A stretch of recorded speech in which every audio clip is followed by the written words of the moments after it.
नमस्कार. मी advocate Gayatri Jamanaskar. Hindu marriage act 1955 मधील सेक्शन 13 याबद्दल आपण चर्चा करत आहोत.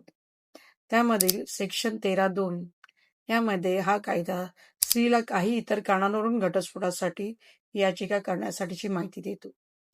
त्यामधील एक कारण असं आहे की हिंदू विवाह कायदा 1955 पूर्वी विवाह झाला असेल आणि पतीने या कायद्यापूर्वी पुनर्विवाह केला असेल आणि याचिकाकर्त्यांच्या लग्नाच्या वेळी दुसरी पत्नी राहत असेल तर त्यावेळी पत्नी घटस्फोटासाठी अर्ज दाखल करू शकते.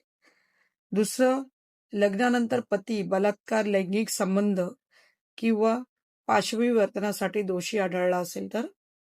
तिसरं, भारतीय दंड प्रक्रिया संहिता 1973च्या कलम 125 नुसार किंवा हिंदू दत्तक आणि देखभाल कायदा 1956 नुसार पतीविरुद्ध देखभाल आदेश जारी झाल्यापासूनच्या 1 वर्षाच्या आत पती-पत्नींमधला सहवास पुन्हा सुरू झालेला नाही अशा वेळी ती घटस्फोटाचा अर्ज दाखल करू शकते.